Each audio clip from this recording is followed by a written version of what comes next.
CGI के रौद्र रूप से कांप उठे स्वामी।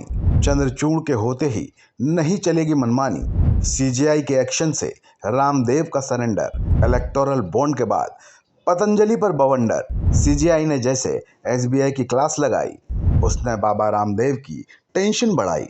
जिस तरह देश की सबसे बड़ी अदालत ने एसबीआई के बड़े बड़े धुरंधरों को पानी पिलाया, उसने चीफ जस्टिस ऑफ इंडिया को हीरो बना दिया, वहीं कानून के साथ खिलवाड़ करने वालों के पैरों तले जमीन हिला दी। इलेक्टोरल बॉन्ड के मुद्दे पर चंद्रचूड़ की सख्ती और अवतार ने पूरे देश को उनका दीवाना बना दिया। लेकिन शायद अब अगला नंबर बाबा रामदेव का है।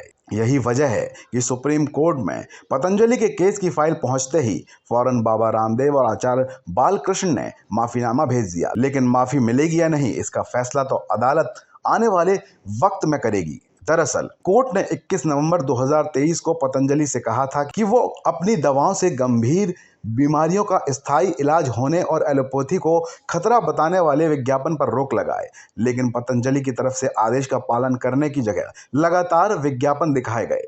तभी कोर्ट ने भ्रामक विज्ञापन जारी करने के लिए पतंजलि आयुर्वेद को 27 फरवरी को नोटिस जारी कर जवाब तलब किया था और 19 मार्च को ही अगली सुनवाई में अवमानना की कार्रवाई के निर्देश दिए थे। साथ ही 2 अप्रैल को बाबा रामदेव और आचार्य बालकृष्ण को व्यक्तिगत रूप से पेश होने के आदेश दिए थे।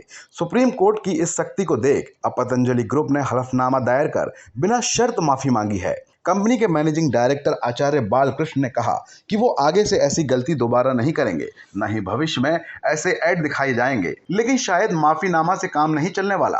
तभी तो सुप्रीम कोर्ट ने बाबा रामदेव और आचार्य बालकृष्ण को 2 अप्रैल को व्यक्तिगत तौर पर पेश होने के आदेश पर रियायत नहीं दी है। पतंजलि आयुर्वेद की तरफ से सीनियर एडवोकेट मुकुल रोहतगी ने संवैधानिक पीठ के सामने दलीलें दी कि सुप्रीम कोर्ट ने उनकी तमाम दलीलों को खारिज करते हुए 2 टूक कहा कि इस मामले को अदालत ने गंभीरता से लिया है।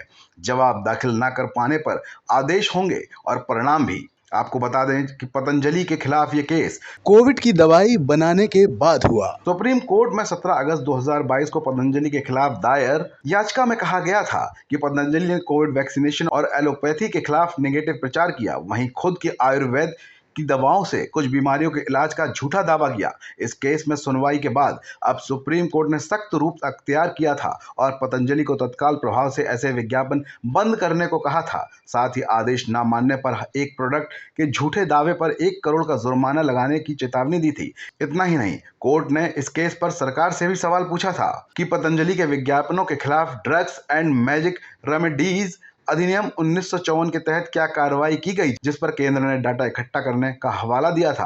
हालांकि केंद्र की इस दलील पर कोर्ट ने नाराजगी जताई थी। अब देखना होगा कि 2 अप्रैल को रामदेव और बालकृष्ण की पेशी के बाद इस केस में क्या होगा। सुप्रीम कोर्ट की इस सख्ती पर अपनी राय कमेंट बॉक्स में जरूर बताएं। साथ ही पतंजलि के प्रोडक्ट्स को लेकर भी बात जरूर रखें। बुलंद भारत टीवी, ताकत आपकी।